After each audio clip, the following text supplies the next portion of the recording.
Place à la chronique du soir, comme je vous l'annonçais. Agapit Napoléon Maforica, notre consultant politique, est déjà à nos côtés. Bonsoir. Bonsoir Oumiad, bonsoir à tous les téléspectateurs. Voilà, nous parlons du Covid-19 au Bénin. Le bilan est bien connu, 96 cas confirmés, 50 personnes guéries, 2 décès, donc des personnes également mises sous traitement. Agapit Napoléon Maforica, on est en train, le Bénin pourrait connaître la reprise des activités académiques au niveau de nos établissements à partir du 11 mai. Mais quand on se réfère à ce qui se passe autour de nous, est-ce que ce n'est pas inquiétant? Ça peut l'être. Ça peut l'être si on ne suit pas tous. Enfin, ça peut laisser supposer, on peut redouter. Mais lorsqu'on suit la trajectoire des actions gouvernementales, lorsqu'on suit la dynamique, lorsqu'on suit le ministre de la Santé et ses interventions, notamment encore hier, on peut se rassurer. Je pense qu'il faut prendre le risque. On ne peut pas se cantonner, on ne peut pas se confiner, on ne peut pas s'enfermer. Le chef de l'État l'a dit, ne sommes pas des autres pays. Les autres pays, on peut leur livrer le manger. Il peut continuer à commercer, à faire des transactions, même en étant confiné. Encore que le débat aujourd'hui, l'heure est au déconfinement. Donc, nous, on peut se permettre le luxe. Le cordon sanitaire a un coût. Les activités stoppées ont un coût. Or, il est évident aujourd'hui que le gouvernement maîtrise, en tout cas a une bonne maîtrise de ce protocole d'action au regard des différentes initiatives à prendre, notamment les gestes barrières qu'il faut continuer, les mesures barrières qu'il faut continuer à prendre, mais également des nouvelles dispositions, les détections. Le dépistage, avec la déconcentration ou la décentralisation de processus, de plusieurs laboratoires. Au moins un dans un département. Cotonou, Pobert, Alada, Parakou, bientôt Kandi. Donc, le ministre l'a annoncé. Donc, ça évolue vers l'intérieur du pays. Prise en charge, chloroquine, masque, dépistage, dépistage systématique. Lorsque vous voyez ça, on ne peut pas rester à l'intérieur. Il faut plutôt sortir, détecter les cas. Ça ira pas dizaines peut-être. Ça ira pas dizaines. Parce que, puisqu'on fait des dépistages systématiques, c'est normal qu'il y ait des cas par dizaines.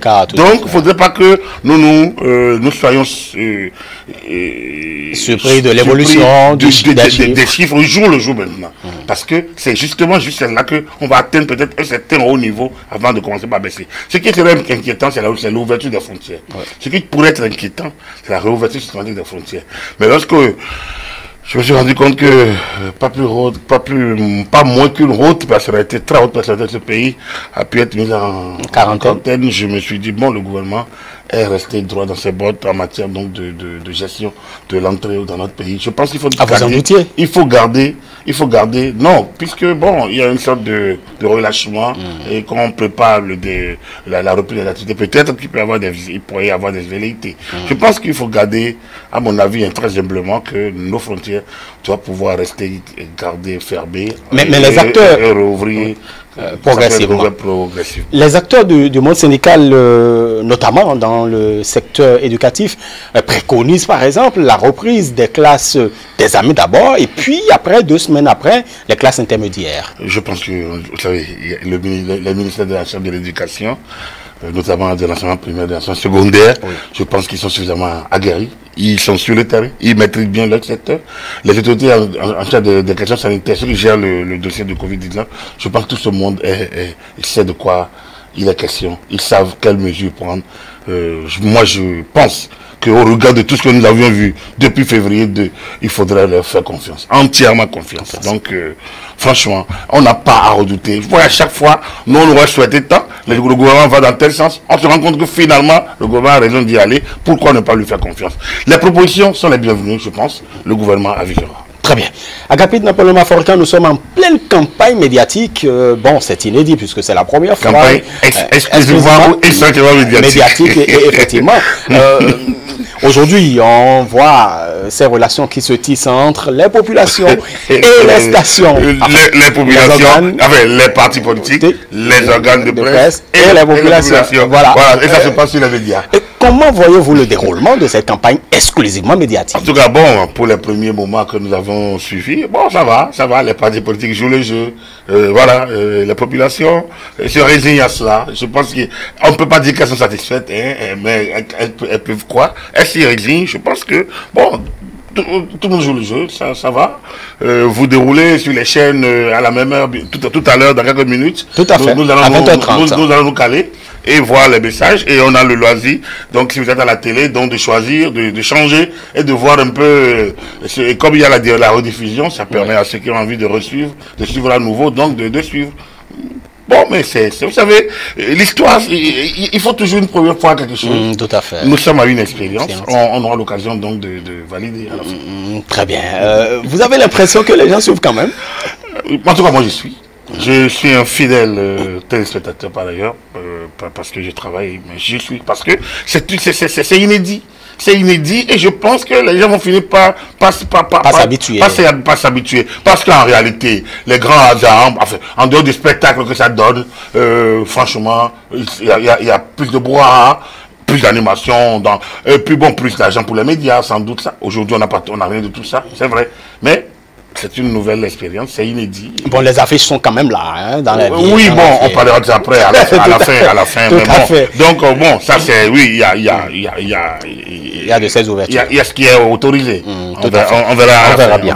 Voilà. Merci beaucoup, Agapit Napoléon Maffory. Avant de vous laisser partir, vous êtes, c'est vrai, lecture personnelle, mais vous êtes directeur d'un organe de télévision, et donc d'une chaîne de télévision, et télé notamment. Harcèlement, viol, on en a. En tout cas, il y a quand même cet aspect de la chose qui défraie la chronique. On en parle. On a bien l'impression que ça ravit même la vedette au coronavirus. Ça a ravi la vedette au coronavirus, ça a ravi la vedette à la Journée internationale de la liberté de la presse. C'est quand même bien dommage. C'est bien dommage parce que les personnes qui... Bon, je me suis prononcé à titre personnel. Tout à fait. Pour préciser certaines choses. Mais je pense qu'il faut prendre la question des harcèlements avec beaucoup de sérieux et de gravité. On ne peut pas tolérer, ni homme, ni femme, qu'on le tolérer que des violences leur soient faites, de quelque manière que ce soit, au niveau professionnel. C'est vrai, nous sommes des responsables, nous élevons les voix parfois, nous sommes fermes sur certains principes et règles de travail, mais après, il faut savoir que nous parlons d'abord à des humains. Ensuite, il faut éviter toute forme de discrimination au niveau professionnel. Ça, c'est la deuxième chose. Ensuite, le côté sexuel, c'est l'autre côté où c'est plus délicat.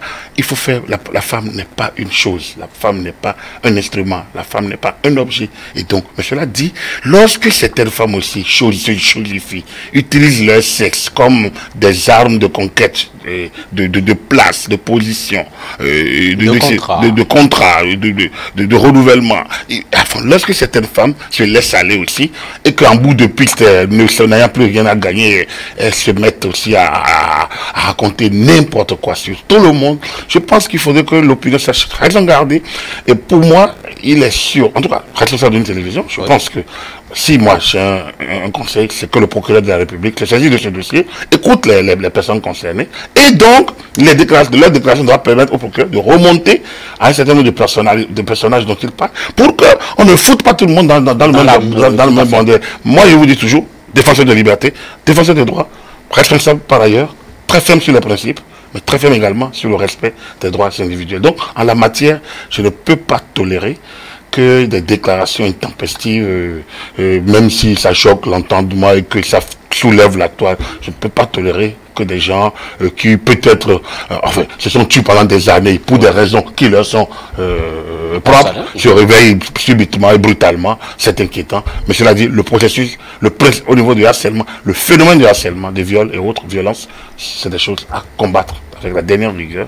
Et je suis, moi, de ceux qui sont sous ces genres de lutte par ailleurs. Très bien. Et d'ailleurs, vous souhaitez, vous préconisez à celles qui sont victimes du harcèlement à pouvoir porter plainte, à pouvoir... Ou bien on va les aider à porter plainte, en les obligeant, par exemple, à dire clairement, à reconnaître leurs propos, et donc à aller plus loin. Parce que la dénonciation, lorsque vous dénoncez tout le monde ensemble, on peut présumer une dénonciation calomnieuse. Tout à fait. Très bien. Merci beaucoup, Agapit Napoléon Maffory, en consultant politique à ETélé.